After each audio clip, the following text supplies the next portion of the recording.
자, 오늘 이제 말씀을 나누기 전에 지난 주일에 우리가 어떤 말씀을 나눴는지 여러분들 기억하시나요? 우리가 지난주에 어떻게 살 것인가 나누었습니다. 여러 가지 메뉴가 있었죠.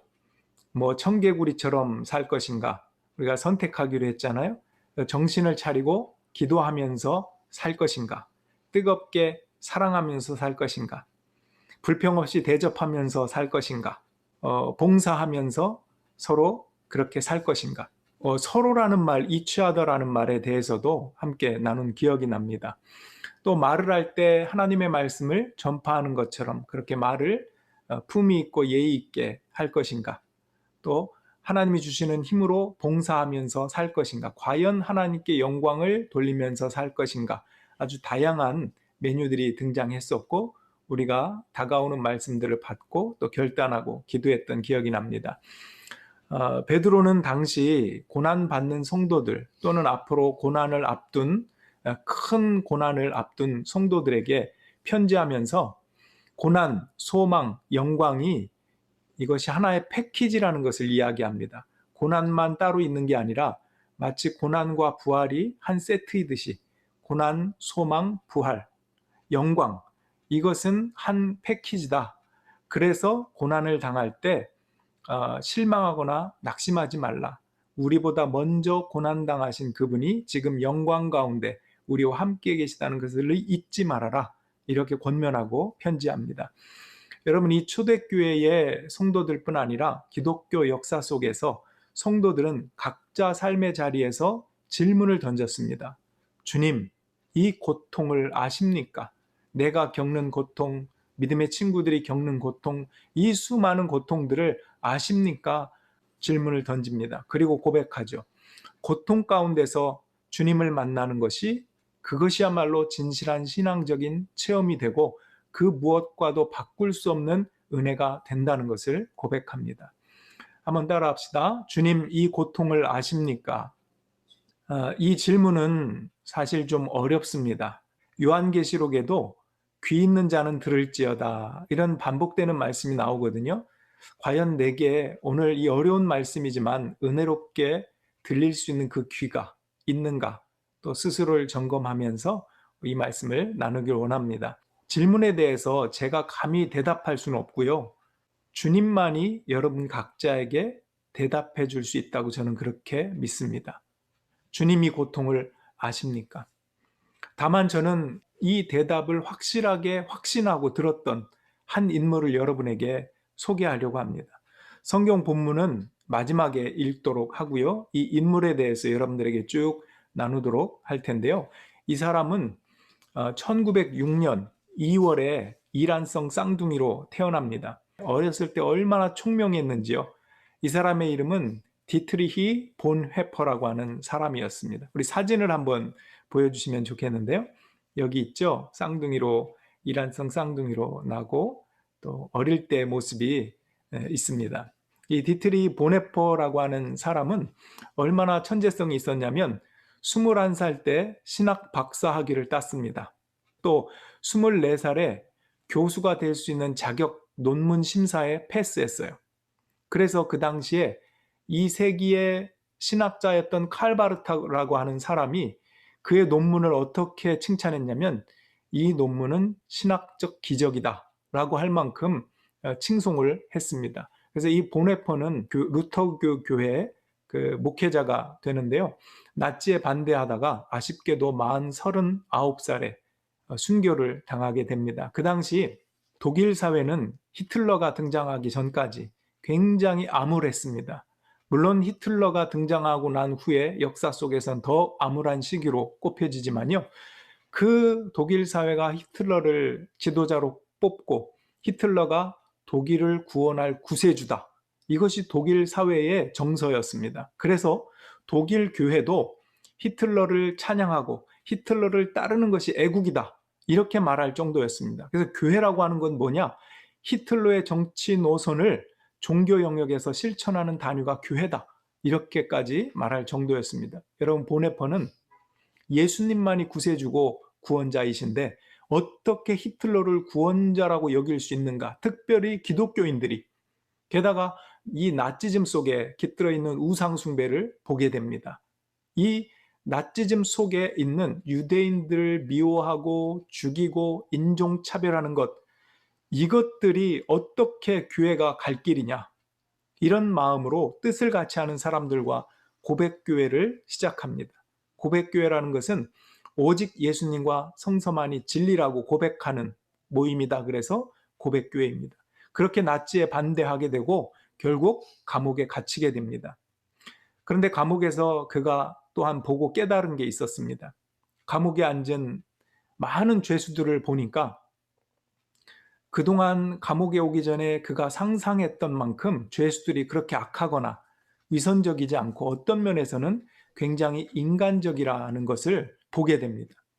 많은 죄수들이 빵 한 조각 때문에 감옥에 오긴 했지만 의로운 것에 있어서는 자기 목숨까지도 내놓을 수 있는 그런 사람들이구나 하는 것을 보게 돼요. 반면에 기독교인들이라고 불리우는 독일의 기독교인들을 보니까 교회는 다니지만 엉뚱한 히틀러를 하나님 대신 찬양하고, 과거 유대인들이 예수님을 십자가에 못 박혔다고 하는, 죽였다고 하는 그 이유로 유대인의 후손들은 죽어도 싸다, 그것이 너희가 받는 벌이다라고 합리화하는 그들의 신앙을 보면서 너무나 안타깝고, 그래서 누가 더 하나님과 가까운가? 여기 있는 죄수들인가? 아니면 기독교인들인가? 이런 고민을 하게 됩니다. 종교의 이름으로 포장된 불신앙들을 보게 되었다는 것이죠. 아, 여기 죄수들이 오히려 하나님과 더 가깝구나. 마치 예수님께서 죄인과 바리새인들을 보면서 누가 하나님과 가깝냐 하실 때 죄인이 더 가깝다라고 말씀하셨던 것과 같습니다. 그래서 보네포는 감옥에서 자신이 속했던 그 고백교회에 편지를 씁니다. 아주 유명한 말을 하는데요. 하나님 앞에서 하나님 없이. 여러분, 이 말은 얼마나 유명한지 문맥이 또한 있습니다. 여러분들에게 보여드릴 텐데, 저도 이 말을 신학교 다닐 때 듣고 굉장히 감명 깊었던 그런 기억이 있습니다. 한번 보여주시죠. 한번 읽어볼게요. 보네포 옥중서신 중에서 하나님 앞에서 하나님과 함께 우리는 하나님 없이 살아갑니다. 하나님은 그 스스로 세상에서 버림을 받아 십자가를 지셨습니다. 하나님은 이 세상에서 약하고 힘이 없으신데 그것이 바로 하나님이 우리와 함께 계시고 우리를 돕는 유일한 길입니다. 그리스도께서 우리를 돕고 계십니다. 그의 전능함으로가 아니라 그의 약하심과 고통당하심으로 우리를 돕고 계시는 것입니다. 생각해 보세요. 보통 하나님이 우리를 돕는다고 하면 우리는 어떤 하나님을 기대하죠? 전능한 하나님. 뭐든지 다 할 수 있는 하나님을 기대합니다. 그런데 보네포는 뭐라고 고백하죠? 우리를 도울 수 있는 유일한 그 길이 약하고 고통당하신 그분이다. 그 하나님이 우리를 도우신다라고 고백하는 것입니다. 십자가에 버림받은 예수님이 시편 22편 다윗의 시를 이루면서 엘리 엘리 라마 사박다니, 하나님 하나님 어찌하여 나를 버리십니까? 그렇게 그 고통 속에서 마치 하나님이 없는 것처럼, 그러나 하나님 앞에서 그 십자가를 끝까지 지고 가셨던 것처럼 보네포는 그 예수님의 고통 속에서 자기의 고통을 인식하고 무엇이 믿음의 길인가를 깨닫게 되었던 것입니다. 그것이 바로 하나님 앞에서 하나님과 함께 하나님 없이라고 하는 그 문맥 속에 들어있는 내용들입니다. 보네포는 이렇게 감옥에 2년 동안 갇혀 있었습니다. 그런데 히틀러 암살단에 가입했다는 증거가 점점 드러나서 결국 교수형에 처해지게 됩니다. 보네포는 처음부터 평화주의자였어요. 늘 예수님의 정신을 따르고 평화주의자였습니다. 그런 보네포였기 때문에 그의 매형이 주도하는 암살단, 히틀러 암살단에 가입하면서 굉장한 고민을 합니다. 히틀러를 죽인다 하더라도 그건 사람을 죽이는 거잖아요. 살인하지 말라는 계명도 있잖아요. 그러니까 쉽게 그것에 가입하지 못하고 고민을 합니다. 그 고민과 고민 끝에 결단을 내립니다. 이 결단을 내릴 때 했던 이 비유도 오늘날 굉장히 유명한 비유인데요. 제가 한번 또 읽어볼게요. 한번 눈으로 보십시오. 만일 미친 사람이 대로로 자동차를 몰고 간다면 나는 그 차에 희생된 사람들의 장례식을 치러주고 그 가족을 위로하는 것으로 책임을 다했다고 할 수 있겠는가? 만일 내가 그 자리에 있었다면 자동차에 뛰어올라 그 미친 사람의 손에서 핸들을 빼앗아 버려야 하지 않겠는가? 여기서 미친 자동차 운전수는 히틀러를 비유하는 것입니다. 이 암살 계획이 실패했습니다. 결국은 실패했어요. 그렇지만 그것을 지지했던 보네퍼는 감옥에 있는 동안에 적극 가담자라는 것이 밝혀져서 1945년 4월 9일에 교수형에 처해집니다. 근데 조금 안타까운 것은 한 3주만 그 처형이 미뤄졌으면 어땠을까 합니다. 4월 30일 히틀러는 본인 스스로 자살을 하고 그 다음 달 5월 7일에 독일이 항복하기 때문입니다. 그렇게 한 달만 좀 처형이 미뤄졌으면 어땠을까? 참 너무나 아쉬움이 남습니다. 주님이 고통 속에 계십니까? 감옥에서 처형당하기까지 보네퍼가 그렇게 때로는 두려워하면서도 깨달은 것, 그 대답은 이것입니다. 선한 힘에 휩싸여 놀라운 평화를 누리고 선한 힘이 우리를 감싸십니다. 주님 언제나 우리와 함께 계셔서 하루 또 하루가 새롭습니다. 이런 고백을 그가 합니다. 보네퍼는 미래를 약속한 약혼녀가 있었습니다. 그가 교수형 당하기 한 4개월 전 12월 달에 편지를 약혼녀에게 보냅니다. 보내면서 선한 능력으로라고 하는 시를 적어서 보내는데요. 제가 간단하게 여러분들에게 보여드릴게요. 한번 제가 읽도록 하겠습니다. 사랑하는 마리아, 우리가 서로 기다려온 시간이 벌써 2년이 되었군요. 용기를 잃지 말아요. 당신이 부모님 곁에 있어서 기쁩니다. 장모님과 온 가족에게 사랑의 안부를 전해주십시오. 지난밤에 떠오른 생각을 옮겨보았습니다. 이 시는 당신과 부모님, 형제 자매들에게 보내는 나의 성탄 인사입니다. 하고 시를 적어주었습니다. 선한 능력으로라고 하는 제목입니다. 그 선한 힘에 고요히 감싸여 그 놀라운 평화를 누리며 나 그대들과 함께 걸어가네. 나 그대들과 한 해를 여네. 지나간 허물 어둠의 날들이 무겁게 내 영혼 짓눌러도 오 주여 우릴 외면치 마시고 약속의 구원을 이루소서. 주께서 밝히신 작은 촛불이 어둠을 헤치고 타오르네. 그 빛에 우리 모두 하나 되어 온누리에 비치게 하소서. 이 고요함이 깊이 번져갈 때 저 가슴 벅찬 노래 들리네. 다시 하나가 되게 이끄소서. 당신의 빛이 빛나는 이 밤. 그 선한 힘이 우리를 감싸시니 믿음으로 일어날 일 기대하네. 주 언제나 우리와 함께 계셔. 하루 또 하루가 늘 새로워. 여러분 처형당하는 날 보네퍼는 감옥의 죄수들과 아침 예배를 드리고 마지막 유언을 이렇게 남깁니다. 죄수들 앞에서 이제 마지막입니다. 그러나 나에게는 새로운 시작입니다. 이 마지막 말을 마치고 교수대로 올라가 그는 처형을 당하게 됩니다. 고통과 영광이 함께 공존하는 마지막 말을 유언으로 남긴 것입니다. 여러분이 아는 홀로코스트 생존자였고 노벨 평화상을 받았던 엘리 위젤이라고 하는 사람도 비슷한 고백을 합니다. 그가 경험했던 것을 이렇게 얘기하죠. 아우슈비츠에서 그는 교수형에 처형받는 두 사람을 본 적이 있답니다. 한 사람은 노인이었고 교수대에 매달리자마자 그 사람은 숨이 끊어져 죽었답니다.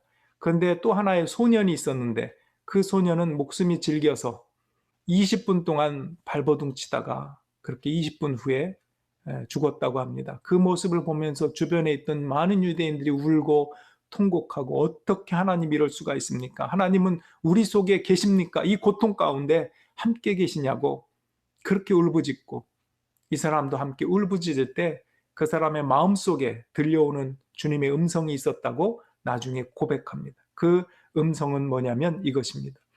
나 여호와 너의 하나님은 바로 지금 여기 있단다. 나는 저 교수대에 매달린 저 소년과 함께 매달렸고 저 소년과 함께 고통당하고 있단다.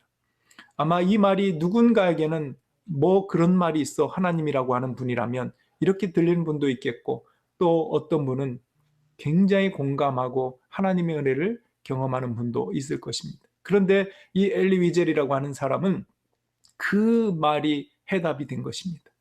주님이 고통 속에서 정말로 유대인들은 독가스실에서 그 벽에 손톱 자국을 내고 살기 위해서 몸부림치고 또 어떤 벽에는 하나님은 어디 계시냐고 그 퀘스천 마크를 적어놓기도 하고 여러분 그 퀘스천에 대해서 어떤 유대인은 이렇게 대답을 쓴 사람이 있더군요. 1942 써놓고 뭐라고 써 있습니까? God is here. 하나님이 여기 계시다. 여러분, 이 고통당하는 상황 속에서 어떻게 하나님이 여기 계시다라고 고백할 수 있을까요? 우리가 들을 기가 없으면 이 말씀은 결코 들을 수 없다고 저는 생각합니다. 그래서 저도 여러분에게 해답을 줄 수 없다고 말씀드린 거예요. 그 해답은 주님만이 여러분에게, 특별히 십자가에 못 박히시고 고통당하신 그 예수님만이 여러분에게 해답을 줄 수 있다는 것입니다. 예수님이 시편의 그 말씀을 이루면서 부르짖었던 하나님 도대체 어디 계십니까? 엘리 엘리 라마 사박다니, 왜 버리시냐고 절규하는 그 절망의 순간은 놀랍게도 하나님이 가장 가까이 계시는 순간이라고 하는 것을, 이 역설을 우리는 과연 깨달을 수 있을까요? 언제 그리고 깨달을 수 있을까요? 저는 말씀을 정리하려고 합니다. 스펄전이라고 하는 목사님도 그랬대요. 병중에 아파할 때 많은 사람들이 찾아와서 얼마나 고통스럽고 아프냐고 위로를 한답니다. 그때마다 스펄전 목사님은 그가 깨달은 가운데 이렇게 대답했다고 해요. 여러분, 물론 아프지요. 고통스럽습니다. 그러나 이 고통보다도 예수님은 더 가까이 계십니다. 이 고통이 너무나 고통스러워서 내 피부, 내 뼛속에 있는 그렇게 가까운 고통이지만 예수님은 그 고통보다 더 가까이 계시다고. 고난받을 때 우리는 주님의 심정을 비로소 알게 되고 주님과 같은 깊은 사귐을 그분과 가질 수 있다는 이야기이기도 합니다. 로마서 8장 17절에 보면 우리가 그와 함께 영광을 받기 위하여 고난도 함께 받아야 할 것이니라, 이런 말씀이 있습니다. 오늘 질문은, 주님, 이 고통 속에 계십니까? 여러분의 답은 무엇입니까? 오늘 본문 말씀을 마지막으로 읽고 또 보네포가 작사한 선한 능력으로라는 찬양을 함께 부르기 원하고 또 기도하기 원합니다. 제가 오늘 이 본문 말씀을 처음부터 끝까지 읽어보도록 하겠습니다. 사랑하는 여러분, 여러분을 시험하려고 시련의 불길이 여러분 가운데 일어나더라도 무슨 이상한 일이나 생긴 것처럼 놀라지 마십시오.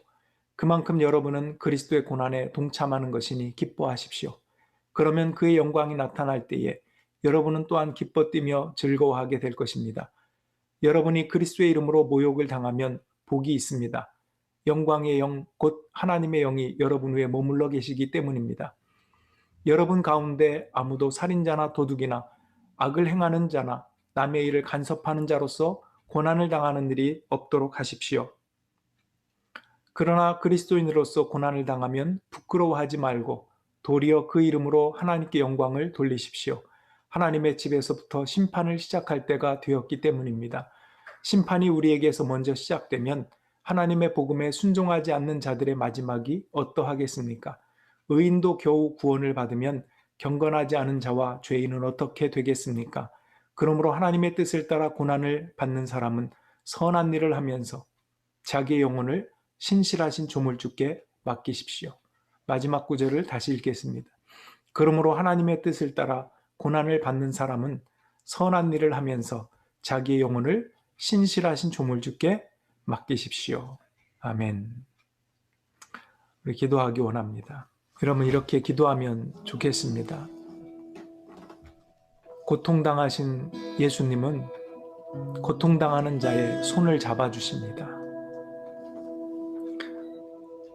보네포처럼 또 예수님처럼 하나님 앞에서 하나님과 함께 하나님 없이 그 길을 갔던, 어찌하여 나를 버리시냐고, 어찌하여 여기 하나님이 계시지 않냐고 다윗의 고백을 이루셨던 그 예수님의 입술의 고백이 또한 오늘날 함께 고통받고 있는 우리들의 고백이기도 하고 절규이기도 합니다.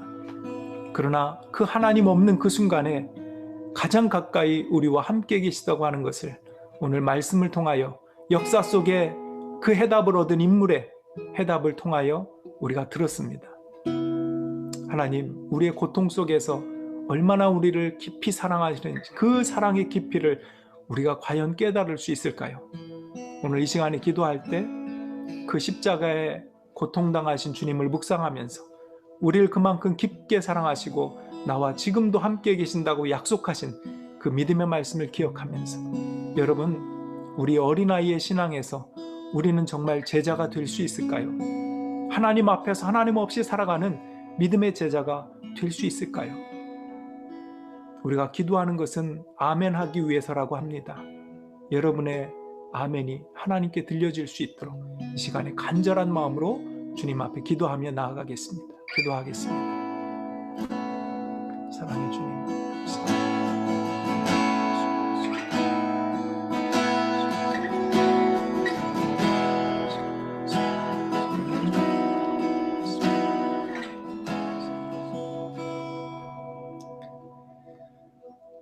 하나님이 여기 고통 가운데 계시지 않습니다. 고백했다가 과연 그곳에 하나님이 계십니다. 우리와 더 가까이 계십니다. 고백하는 이 고백이